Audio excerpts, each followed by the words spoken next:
Lovely to see you all here.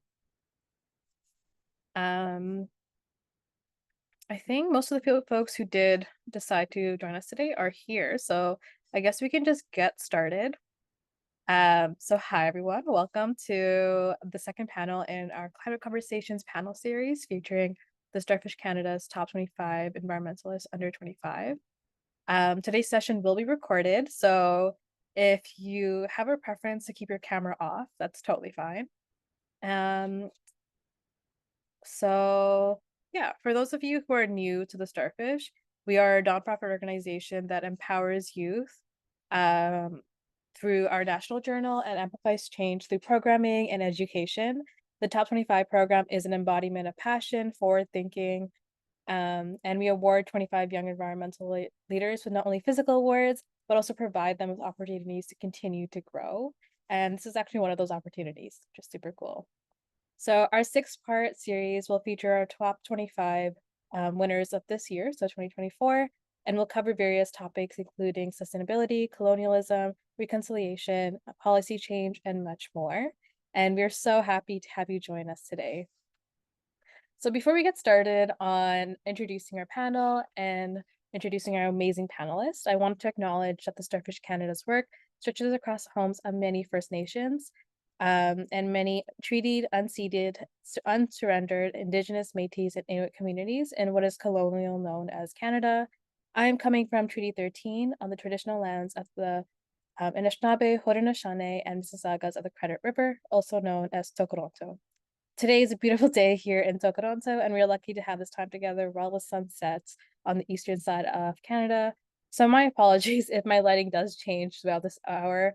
I know the lighting is already kind of weird here. It's just sun setting, and that's what it is today. So welcome to today's session, which is Global South, Climate Impacts at Scale. Our speakers will be speaking in a language of their choice today, which is English or French. So please set up closed captioning with your preferences, and Esther will share the instructions in the chat now.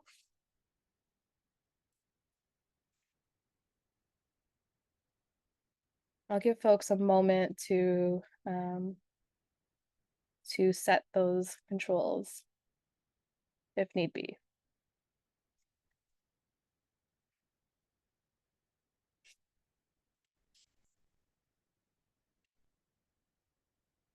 Okay, wonderful.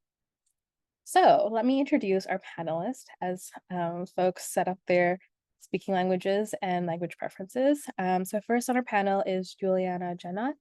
Juliana is a passionate socio-environmental advocate from Brazil. They co-founded Construindo o Futuro.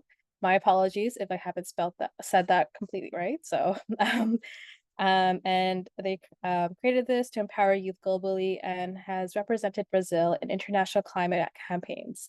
Now at the University of British Columbia, she leads climate activism, organizing campaigns, and lobbying for climate policies while continuing her work in youth empowerment and climate education. Our next panelist is Adam Mawani. Adam is a dedicated environmentalist and a climate advocate working to increase youth engagement in sustainability as an executive of the Toronto and Region Conservation Authority Youth Council. He has represented youth on global stage, serving as a youth representative at the UNFCCC and contributing to climate finance discussions and working papers. Then we have Renee Zhao. Renee is an environmental activist and writer who revitalized her school's environmental council and founded the USDG Youth, a nonprofit focused on addressing the UN Sustainable Development Goals. Through her work, poetry, and community initiatives, she empowers youth to take action and drive change for a sustainable future. And for our final panelist is Bethany Helaine Poltl. Bethany is a final year environment and business student at the University of Waterloo, deeply involved in sustainable efforts as a World Wildlife Living Planet leader, mentor, and volunteer with the Canadian Environmental Network. With experience in environmental advocacy, research, and environmental policy, she has moderated eco summits, led campus green initiatives, and published over 60 articles while conducting research on green space reduction and human-wildlife interaction. So thank you so much for all being here today and sharing your thoughts on today's topics. let's jump right in. We're going to share our main questions for the panelists in the chat right now. I think Esther's going to share the first one, and then as we go through the questions, we can continue to share. And I'm also going to read them out as we go on. And so if folks have, if we have time at the end, we're going to open the discussion to the floor, and folks can feel free to ask your questions in the chat. We'll copy them down and ask our panelists at the end of the session. So I invite you to sit back and take in what these youth leaders have to say. And these are our panelists again, Renee Zhao and Bethany, Helaine, Poltl. And perfect, we're gonna get started. 1 second, I'm just gonna pinpoint, I'm gonna spotlight our wonderful panelists today, so 1 second. Sorry, Juliana, you're just gonna be really big for 1 second.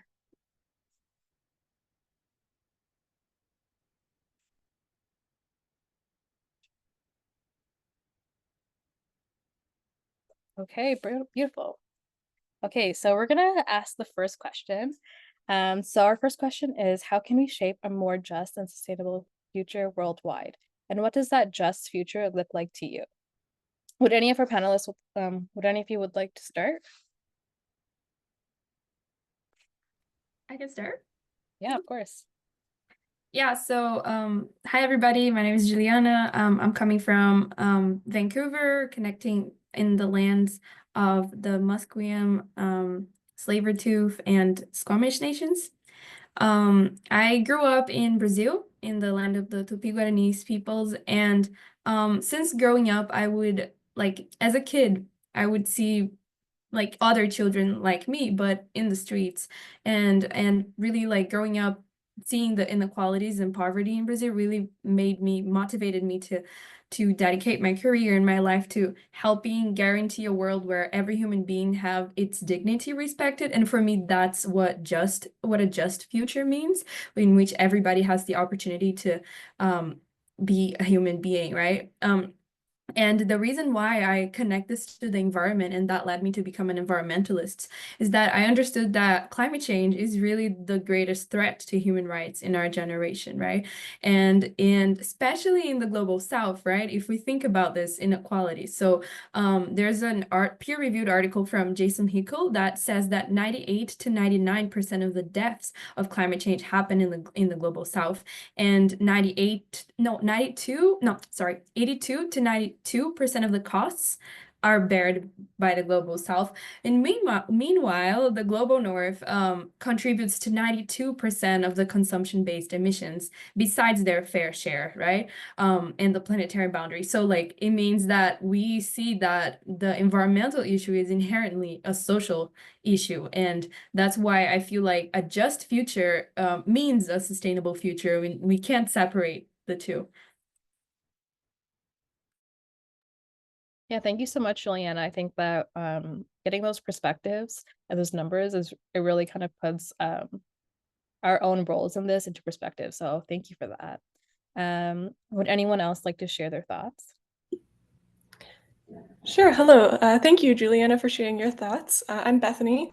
I'm currently calling in from the University of Waterloo in Ontario, so located on the traditional territory of the neutral Anishinaabe and Haudenosaunee peoples. And just to echo some of what Julia said there and add on, I agree that we need to be recognizing that there's a link between human rights and biodiversity protection, and adopting intersectional approaches that look at addressing climate change and then barriers to climate change. So social, economic, and other equity and justice factors that are maybe preventing people or communities from getting involved in sustainability in the way that maybe we think of it, and what those barriers are, maybe like food insecurity or housing insecurity, and how that affects people's just capacity to reflect on their own personal sustainability, because when you have other concerns, they're taking precedent over the nebulous kind of concept of sustainability. It can be hard to look for resources or engage in programs. So we need to be building supports and funding and policy change for people to have access to the things they need. And have just a just and equitable world to live in, so that we can be integrating sustainability then into all our actions and everything we're doing. And that's something that we are looking at on the university campus here is food insecurity. So recently the Sustainability Office started a seed library, so with native pollinator plants and fruits and vegetables that people can come and take seeds. And then we have a pilot program going with some campus garden boxes that people can sign up for, and it's all free. And I think that's a great resource and a really great way that we're starting to build a more just community within our own local community, and then we can connect that out to the broader global community of, okay, well, it's working here, so how do we get programming and supports like this globally to make sure everyone has access to the resources they need, and then we can really focus in on building in sustainable practices from the get-go. Thank you for sharing, Bethany. I think that's really, really cool what the University of Waterloo is doing. I think accessibility and sustainability go hand in hand. I also love your earrings. I just gotta say that. They're really beautiful. Adam, Renee, do any of you want to jump in here? Sorry. Okay. Yeah, I'll jump in. Yeah, I also really appreciated that input. That was a really interesting perspective, and also the initiative that you mentioned sounds really amazing. I think building on what's been said, absolutely, as we move towards a sustainable future, we need to keep in mind what sustainable equity means and how we can make that future also equitable, both within kind of our area within Canada, within the global north, but also worldwide. And I think the first step in that is understanding the different impacts of climate change and the climate crisis on people in different geographical regions, but also in different walks of life and different areas, coastal cities. So there's a lot of different impacts of climate change, and being able to understand that, take that into account, and also understand how that will change how we can respond to climate change, as Bethany mentioned, is really important because that will determine how we can address this kind of pressing crisis. And I think in terms of implementing that and making sure that we are making an equitable transition towards a sustainable future, we need to make sure that we are taking into account different perspectives, that we're learning from the different challenges that people are facing, and that we're preempting the different challenges that will likely emerge.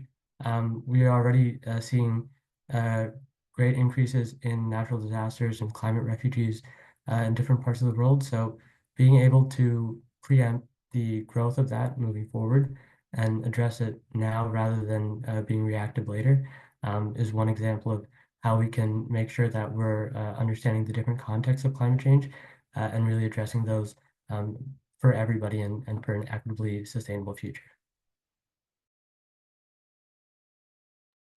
Thank you so much, Adam. Renee, I'll let you jump right in. Yeah, thank you. No, I definitely have a lot to say about what Adam said. I think perspectives, that is such a big thing because we kind of look at climate change from a top-down perspective. Coming from Canada, I think I'm really fortunate to be in such a wonderful country. And I would definitely say that for me, a just and sustainable future looks like a world where everyone has access to, clean air, water, food, education, and opportunities, regardless of where they live. I think a sustainable future extends beyond climate change, and it even taps into, how much money people have or their background right now. I would say that we see climate change and environment destruction hit marginalized communities the hardest, even though they've contributed the least to the problem. So for me, a just future flips that imbalance by making sure that solutions, don't just benefit the wealthy or powerful, but actually support these most affected communities. I would say that to shape that future, we need more than just individual actions. I would say that recycling and, using reusable bags is an incredible help towards the climate crisis, but the real impact comes from, I would say, large scale systemic change. Governments need to hold corporations accountable for pollution and exploitation. Policies need to make sustainable living affordable and accessible. And we need to stop treating environmental and social justice as separate issues.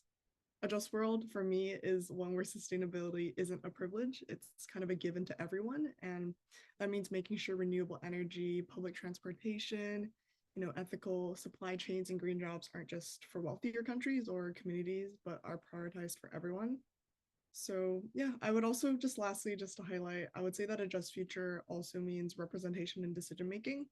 I think too often the people most affected by climate change, indigenous groups, low income communities, and young people especially, are left out of the conversations that shape policies. So this is something that definitely has to change from my perspective, at least. Justice means equity, not just equality. And some communities need more resources and protections because they've been historically excluded. So if we make those shifts, I think we can get a future where sustainability isn't just an option for those who can afford it, but a reality for everyone. Wonderfully said, Renee. I think that perspective and Adam's perspective as well. I think both of you touched upon equity and how we can kind of merge that into our sustainable, the future that we're looking for. I think that like looking into a just future at the moment, even as the climate world and the political world around us is changing rapidly, I think a conversation like this is just what we need to provide more hope and more resilience in a time like this. So our next question is, how do we ensure that local action contributes to systemic change rather than deepening existing disparities? And how do you approach building meaningful community-based solutions? I think a common theme here is making more local actions more worldwide. So yeah, would anyone like to start?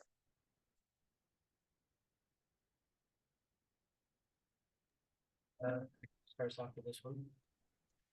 So I think when we think of local action and building initiatives in our communities, we often think we're contained to solving issues around us or helping the people immediately, beside us or in our neighborhoods.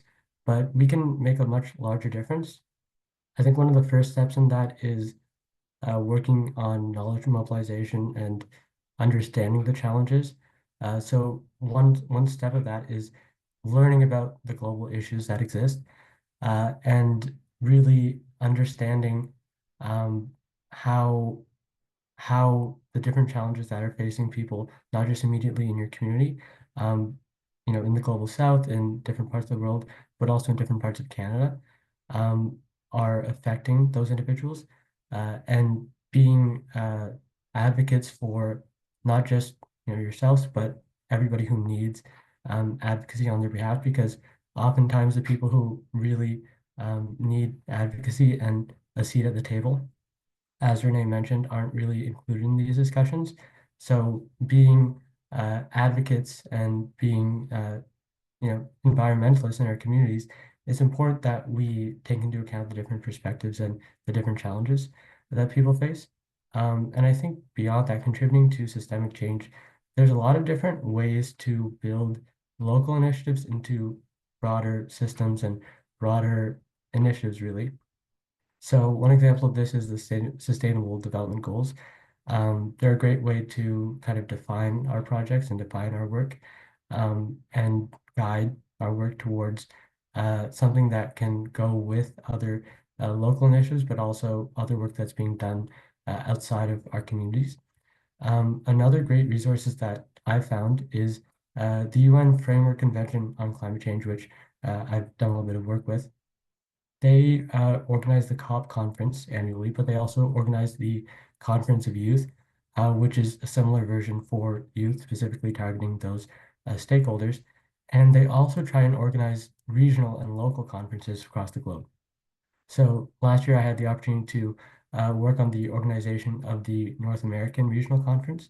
And that was really interesting because it gives youth the opportunity to contribute their perspective locally and their concerns, their ideas, and then that's passed all the way up to larger levels, and through a system that really encourages their voices and highlights their voices. So I think being able to, first of all, work with these systems that can amplify our advocacy, amplify our initiatives, and taking a bottom-up approach rather than a top-down approach to this can be really valuable. And then also supporting those initiatives and trying to build our own ways to make sure our voices are reaching a level above and really influencing the systems that we're trying to affect.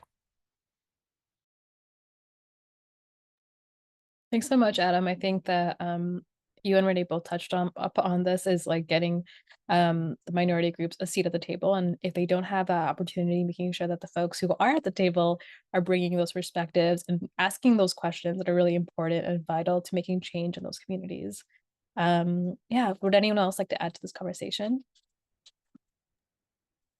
Sure. Course. Yeah, I think to ensure, like, how to ensure like community action and environmental action does not deepen existing disparities, right? I think like first step, like we need to listen to the community's needs first, even like within a local scale. Like oftentimes a well-intentioned person might not be suffering from a specific problem and they may want to help, but first like they need to listen to the people who are suffering this problem and understand, one, whether the project is wanted, right? And whether sometimes there are more urgent issues to focus on, right? Or like, how can you adapt it so that you don't end up doing more harm than good, right?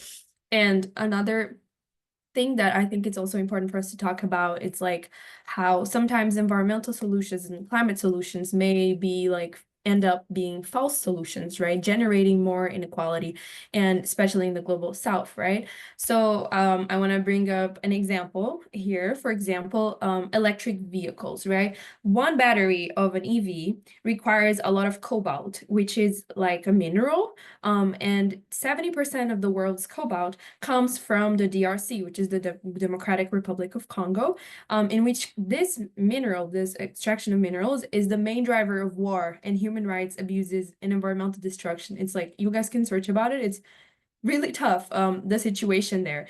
And EVs have been like, and the electronics industries like iPhones and all these things, it's the main like product that the cobalt is made of, right? So like I still believe EVs are better than gas-powered cars, because gas-powered cars also produce inequalities and climate destruction and fossil fuels, right? There are EVs being developed without cobalt, but the interesting thing to use this example to analyze is that like solutions are complex and not just simple as like substituting one capitalist solution for another one, because we have to have the ability to have an imagination to move to a more caring system beyond just capitalism.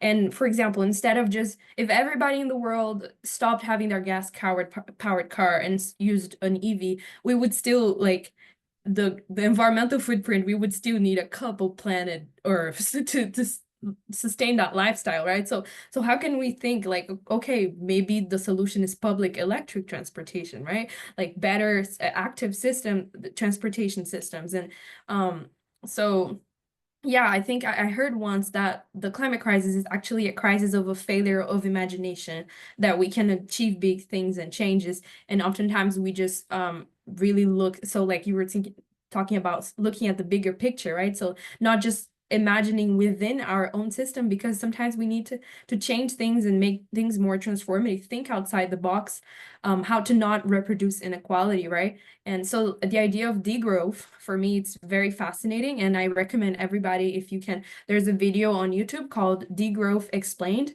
by Grist. Grist is the name of the channel, and it's so interesting to think about how can we think towards a more circular, caring economy. So yeah, that's what I would say. Thank you so much, Juliana. Yeah, I think that you mentioned that there's basically two sides to a coin, which is very, very true. I think that I actually didn't know about the cobalt extraction in Congo, so I'm really, really glad that you shared that, because now I'm gonna kind of think about that a little bit more and kind of figure out like, wow, all of our impacts from the north are really, really impacting the south, and it's time for us to take a better look at our actions.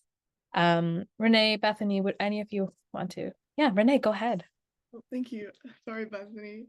So yeah, I just want to really jump on what Juliana said about intention. I think a lot of the times local action is very powerful, but it has to be done with intention. If we're not careful, some sustainability efforts can actually make inequalities worse. For example, if we focus on expensive eco-friendly products or solutions that require a lot of time and resources to access, we leave out the communities that can't afford them. And I don't think it's fair to expect people struggling to pay rent to prioritize buying organic groceries or switching to solar panels when those things aren't financially realistic for them. So I would say that to make local action for local action to be effective, I think that it has to actually create systemic change. We need to start by listening to the communities most affected, something that's probably going to be reiterated throughout all of my answers, but the people who experience these issues firsthand, whether it's environmental pollution, food insecurity, or climate disasters, know what they need better than anyone else. Instead of, imposing outside solutions, we should support and amplify their voices, making sure that they have the resources to lead their own change. So, building meaningful community-based solutions means, shifting from a charity mindset to a justice mindset. It's not about helping people in a way that makes us feel good. It's about recognizing where power imbalances exist and, actively working to redistribute resources, funding, and decision-making power. So, for example, when I'm working on a sustainability initiative, I always like to ask myself 3 questions. So, number 1, who benefits from this?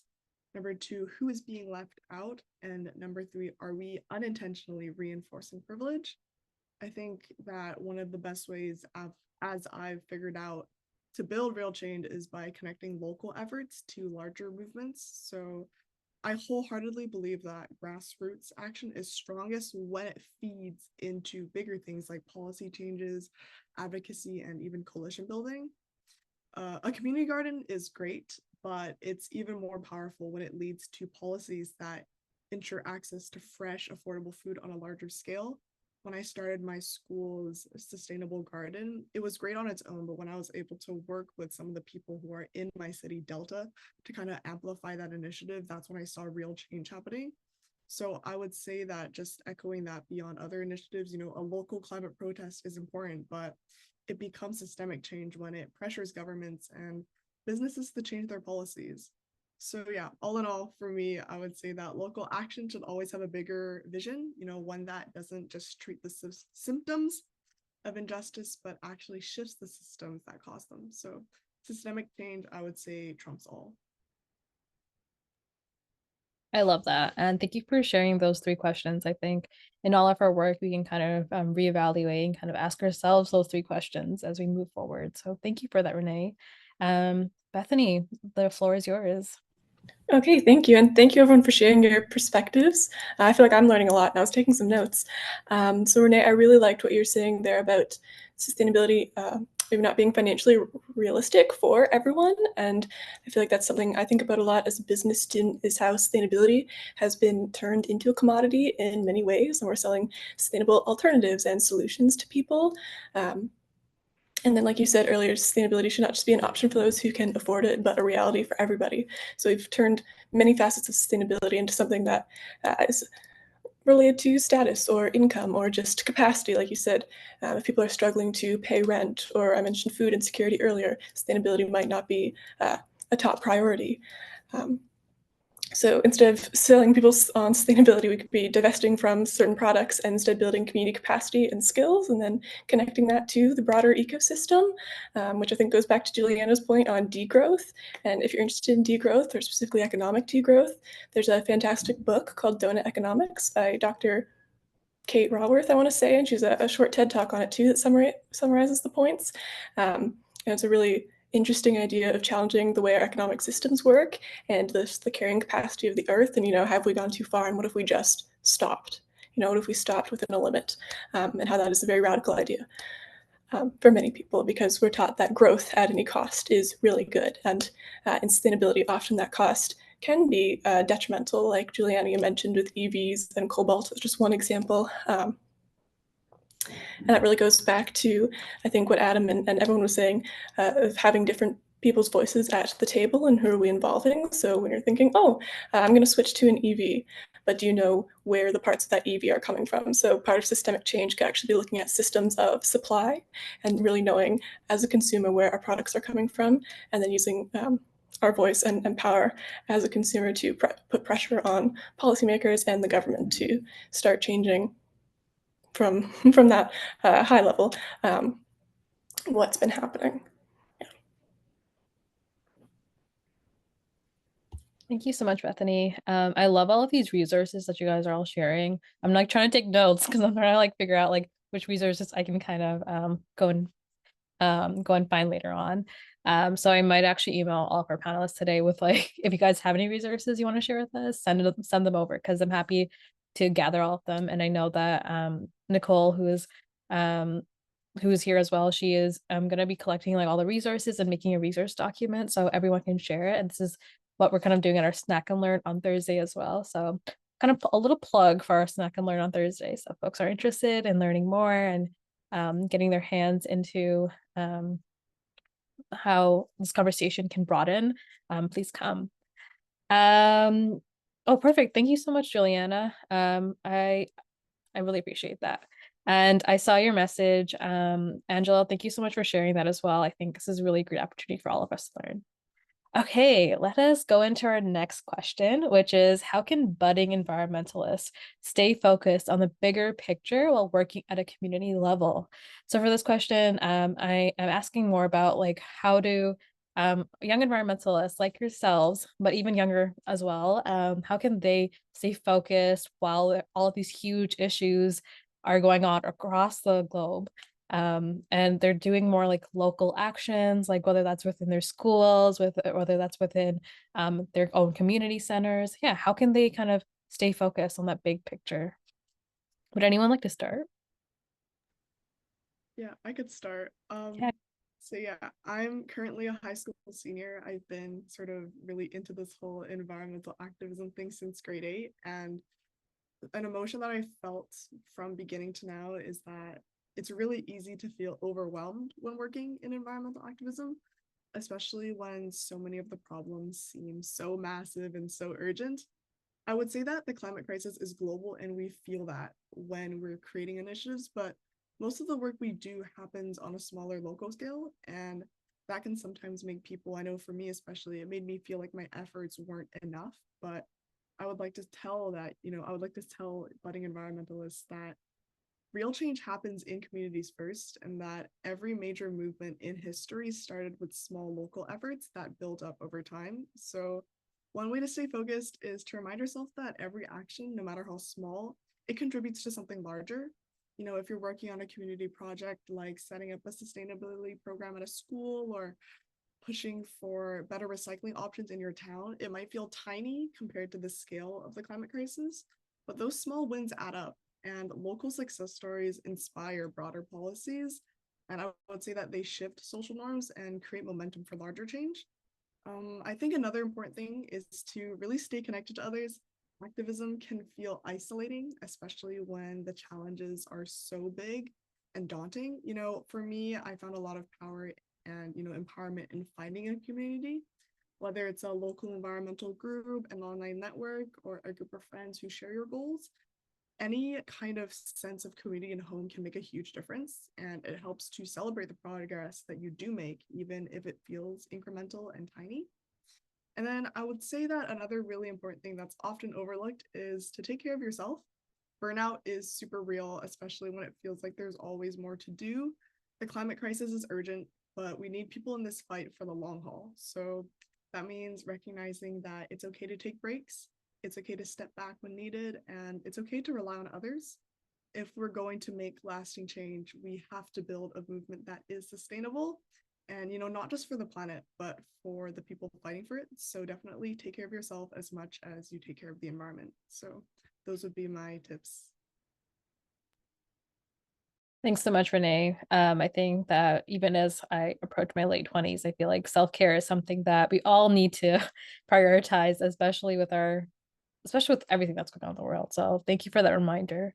Yeah, does anyone else want to continue this conversation? Bethany, go ahead. Okay, sorry, Adam. Yeah, thank you, Renee, for voicing that so beautifully. I agree. It's okay to rely on others, and that's something that is very important and central to sustainability and climate action movements, is just that building of community and building a trust with other people. Something I like to do is, connecting my efforts to other people, and then also thinking about both the people and the knowledge that we're incorporating, and making sure everyone has a seat in the discussion. So youth, equity deserving groups, just really trying to connect with as many people as possible and getting creative about it. So connecting with both other environmentalists or activists in your local community, and then maybe places where sustainability, you wouldn't expect to see it outright. So accessing like various resources as well. So getting involved with libraries, repair workshops, and just kind of building that community is really important, especially because as you make those connections, your kind of like tree of sustainability just grows, and then you'll be able to connect to the global movement more broadly. I also think that following your interests and passions and considering how you can use your unique talents to build the sustainability movement is really important, and that also will help mitigate some of the burnout or the overwhelming feelings you're feeling. If you connect to your creative outlets or your self-care with sustainability, and then it becomes more of a peaceful practice sometimes. Because it does get very overwhelming when you're reading the news and you're hearing from friends in different countries about what's happening in their hometown. You're like, oh my gosh, how, when I'm over here, can I help you over there? And sometimes just showing up and being able to show up for people is really important. So it goes back to that self-care piece.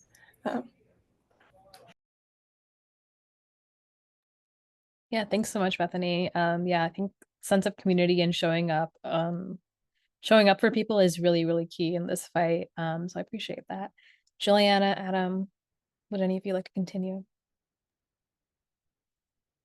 Yeah, I mean, a lot of great points. A lot of great points already made.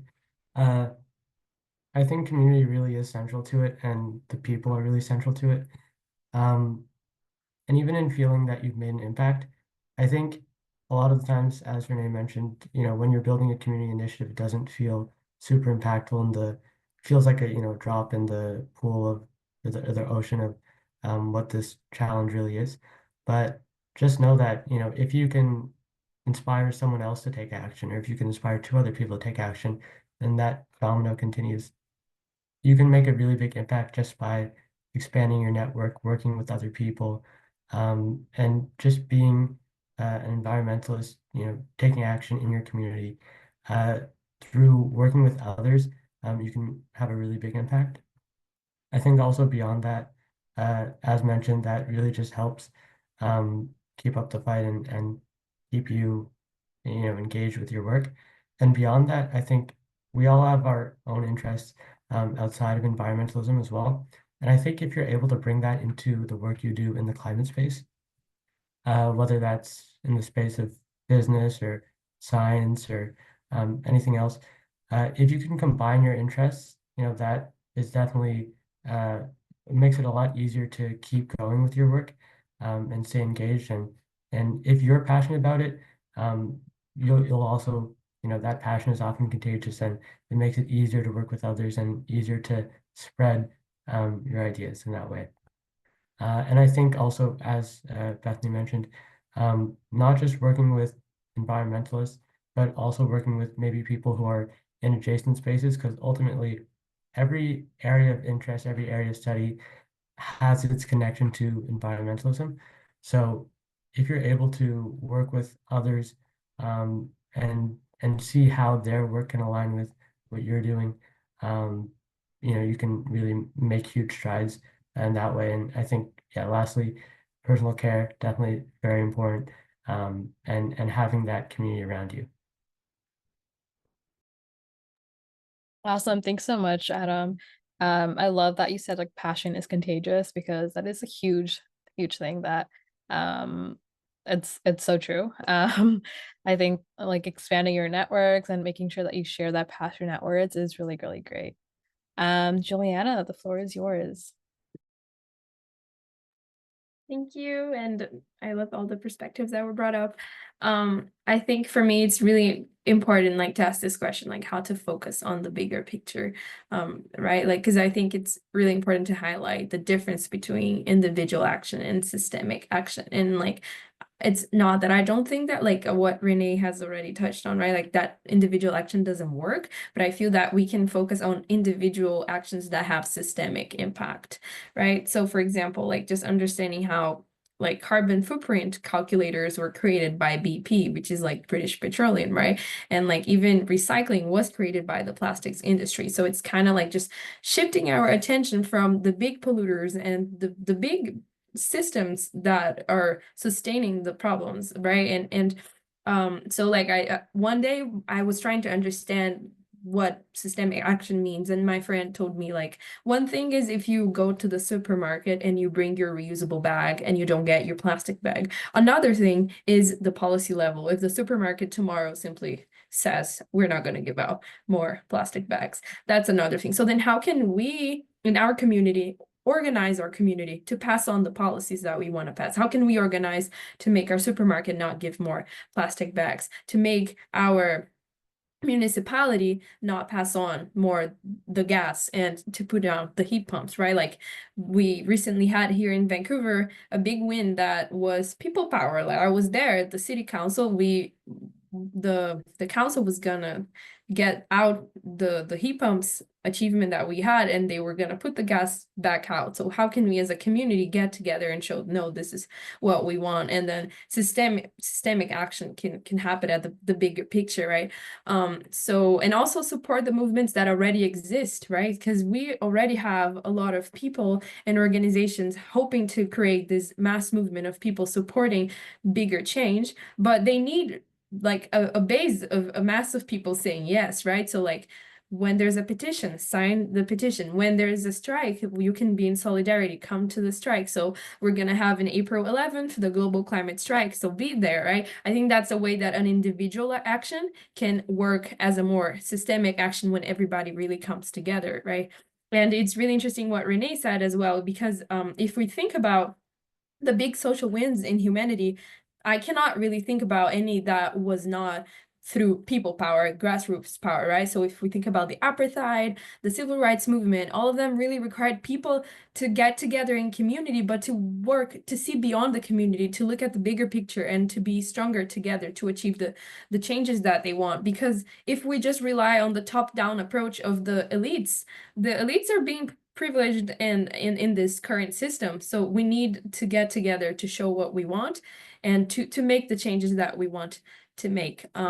So, and for example, like, if you guys are interested, I think learning more about campaign building is something really interesting, even within the ones who are university students, like climate campaigns within your university. So for example, I'm leading a campaign here at UBC for us to approve a mandatory climate education, and like incorporate basic climate education into all the undergraduate programs. And how did I get to that? It was because I connected with people from the University of California, San Diego, and I realized that they made it happen. Now every undergraduate student in the University of California, San Diego has to take a climate course. But how did they make it happen? I asked them, how did you make it happen? They said it was organizing of faculty and students. It was not a top-down approach that suddenly the university wanted to do that, right? So like, we as citizens, we have that power of making change if we get together with people, if we organize. So we have our voice, we just need to overcome that failure of imagination and understand that we have the power to make big things. We just need to believe in ourselves and really put the effort into it. Yeah, thank you so much, Juliana. I think that shifting the narrative and being more courageous, those are really key in the climate movement. So those were all of our questions. We have like about 10 minutes. Would folks want to ask any questions to our panelists? Feel free to just drop it in the chat, or you can use the raise hand function on Zoom to ask any questions. I'll give it an awkward like 7 to 11 second pause. So sorry for the awkwardness, but yeah, just opening the floor to audience.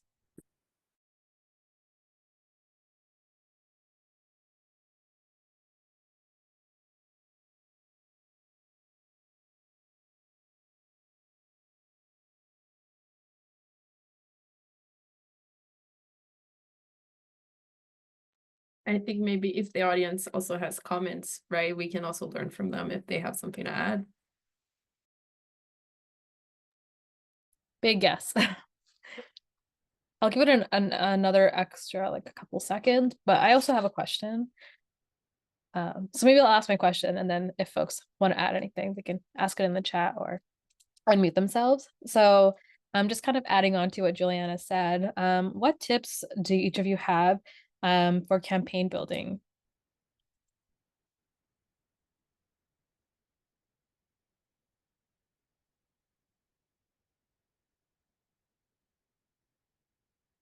Feel free to unmute. Yeah, I can talk a little bit about it. I mean, I am a high school student. I guess I can give sort of a high school perspective, but yeah, I think in high school, I find a lot of people, they're doing it for the extracurricular slot.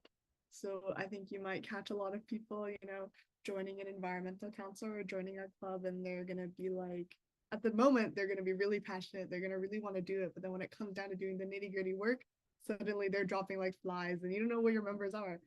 So I think the really important thing for campaign building isn't just impact, but it's building an emotional connection to get people to feel motivated to do the thing. I would say that campaign building a lot of the time, from my experiences, especially in high school, campaign building is seen as a really good extracurricular. And because it's advertised that way, people go into it thinking that, they're doing it just to do it and just to put it on their resume. But it's so important to emphasize the actual work that goes behind building a campaign and bringing on people that genuinely care for the cause. If people don't care for the cause, your campaign is going to be half-hearted, and I would say that it's not going to be as powerful as it could be. So really important, either gather people who like the cause and are willing to pour their blood, sweat, and tears into it, or pick people who you think have the potential to really be involved, or just anyone that shows even a little bit of interest. If you think you can get them in, if you can reel them into the cause, then definitely try your best. So yeah, I would say for me, biggest tip is to work with people who love what they do, or work with people who you think you can build a strong emotional connection with. So yeah. That was wonderful, Renee. And also all perspectives, all opinions are welcome. So thank you for that. Yeah. Does anyone else want to add to this? So I'm also in high school, but maybe a little bit of a similar perspective. But yeah, I think, as Renee mentioned, there are a lot of people who are interested in it for kind of opportunistic reasons, but I think that's perfectly reasonable. And what you have to do in that kind of case is focus on how you can get people interested in some cases. I found, at least in my kind of school community, there's not a lot of people who have a lot of interest in as mentioned, doing the tough work, but also just getting involved. So I think one of the biggest things that I found to be helpful is if you're able to convey that the work that's being done can have an impact. I think that's the biggest thing. When it feels like it's not really going anywhere, when it feels like this is contained to maybe our school community or something smaller, it doesn't feel like something that everybody wants to get on board with. But if you can really make it seem like something that is happening, bigger movement in the community, or even just within your school that has the potential to really change something, I find that can get a lot more people interested. So it's difficult to convey that to people sometimes and show the impact that your initiatives can have. But yeah, I think that's the biggest challenge, really. Thanks so much, Adam. Bethany, Juliana, do you have anything to add? Sure. I would like to add some insights that I got from, I participated in a workshop from the Campus Climate Network. I recommend, they have some workshops for climate groups in different universities and on campaign building and organizing for climate. Basically what I learned in general about campaign building is, first thing, you have to kind of have a demand statement. So for example, for my campaign here at UBC, what do we want to achieve with our campaign? What's our final goal, right? To have every undergraduate student at UBC to have basic climate education, to take a climate course or whatever, what we want to achieve, right? And then we have to understand our target, which is who is the end person, the decision maker, right? Who are we targeting to make that campaign, to effectivate our demand, right? And something that really stood out to me from the workshop was learning about how we sometimes not only environmentalists, activists in general, and people who are doing this kind of work may confuse the target with the enemy and think that the target is the enemy. So sometimes, even when they're lobbying politicians, addressing these decision makers, sometimes we may look at them as like the enemy, as a sense of like they're not approving our policies and just like be confrontational. But sometimes we just need to put them to our side, right? And so, for example, like they were giving examples of like fossil-free research campaigns and like related to fossil fuels. In that case, the fossil fuel industry is the enemy. It's not the president of the university, right? What you need is you need to kind of bring that person to your side to make them effectivate your campaign. So like something that's very useful, and that is like the power analysis tool. So it's basically like kind of like a stakeholder analysis for you to analyze like who are our allies, like who are the actors, and like in a university, like students or the deans or whoever you're talking about, like who are more aligned to agreeing with what we're proposing, and who are against, and who have power and who don't have power, and how can we try to target like the people who are too much like they don't have power and they are not aligned. Like, let's not focus on them. Let's focus on the one that have power to bring them to more towards us and to make our movement stronger, right? And like I think taking an inside outside strategy is also very helpful, in a sense of at the same time that like you may like be either like protest or even just, for example, in my campaign, what we're doing is we're doing a big survey to gather proof of student support, that mass movement that I was talking about, right? Like getting as many responses from students, showing that like the student body supports climate education. But at the same time, we're doing the inside to being able to learn to lobby the decision makers and be able to meet with them and to show that you're also like have allies within the decision making. That also helps a lot. And I recommend a resource that I've been learning a lot from. It's called they're an organization called Citizens Climate Lobby Canada. I've been volunteering with them, and they have training actually for climate lobbying. So they were the ones who were able to pass on the carbon tax and dividend like federally through their climate lobbying. So they have like a podcast online on like motivational interviewing, which is basically how to lobby these decision makers, and also like within climate, and bring them to your side. So yeah, I think those would be the tips that I would say about campaign building. Awesome. Thanks, Juliana. Bethany, is there anything you'd like to add? Yeah, just quickly, thank you everyone for your points. And Juliana, I really like what you were saying there about keeping in mind what the target is versus what the enemy is, and trying to make allies and bring people to your side, especially people in power who may be able to help you and are just currently unaware and or not doing anything because they haven't been motivated to do anything, which is why campaign organizing is so important. They're just replicating the systems that they've been taught because they're benefiting them. But the power of organizing everyone together in a campaign is so strong that we can then start to make those allies and powerful change. I think recognizing that there's space for everyone in the campaign movement is also very powerful. It's a very diverse thing. You're going to need people who are comfortable speaking, people who like writing, people who want to reach out and talk to your different allies or opponents at the time, people for art builds, depending on what you're going to be doing. So yeah, just a lot of space there to draw people in based on their different interests and get them interested in campaigning through that way. Like, oh, I see you like this. Have you ever thought about applying those skills within this part of our campaign? Come on out, learn about it. And then one more resource I'd recommend is Organizing for Power, which is another organization that does a 6-week campaign training module, and it works in 115 countries. It's online, but I really like, I know about it through a friend who does work with them. But it's good because you get a lot of perspective, an international perspective from people who have worked on campaigns in various countries, various communities, various different issues. So everything from like postal workers in one country to climate movements in another. And I think that's just really a powerful community as well to get involved in if you want to do more on the campaign side. Awesome. Thank you so much, Bethany.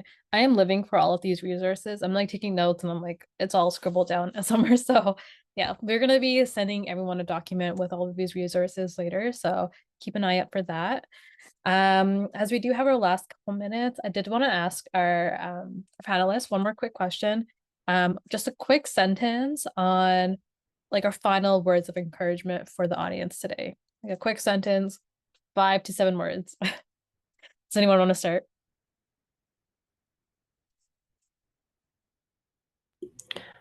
Okay, I can try and go first. I'd say believe in yourself, be confident in the actions that you're taking, and the best time to start is right now. So just be confident and get started with what you're passionate about and the community you want to work within. Love that, Bethany.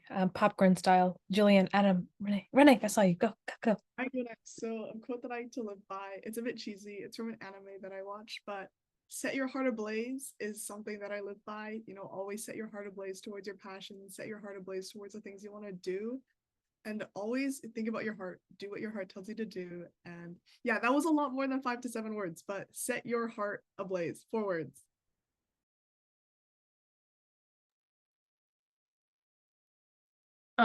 I would say like it's also super cheesy, but not like nothing is impossible if we can do it together. So let's overcome the failure of imagination and be able to imagine that together we can make big changes. Yeah, I'd say similar thing. You can make a difference, and I think environmentalism is a team sport. Love all of that. I think you guys did a wonderful job tonight. If I can ask one thing of our wonderful audience, if you could just do a quick clap emoji or, you know, send some hearts for our amazing panelists today, that would be great. I am just going to remove all of our spotlights, and I did want to say a huge thank you for our panelists, and thank you so much for our audience for coming in today, and not coming in, but I guess like logging in today, and being a part of this wonderful community. Quickly, I have like 2 more slides, so I'm just gonna run through that really quick. Oh no, I lost you. Oh yeah, there we go. I'm having some technical difficulty today, so I'm so sorry. So our registration for our next panel will open in early April, so just keep an eye out for that. Another cool opportunity we provide for our top 25 winners is Speakers Bureau. So if you're interested in booking one of our speakers from today, maybe, or one of our wonderful other speakers, you can do so through the QR code or on our website. And yeah, and finally, don't forget that this Thursday from 9 a.m. Pacific, 12 p.m. Eastern, we're hosting a Snack and Learn, which is just space to continue the conversation and build upon it. We're going to be asking folks to share resources, ask more questions, and all of that fun stuff. So yeah, thank you so much and have a great night.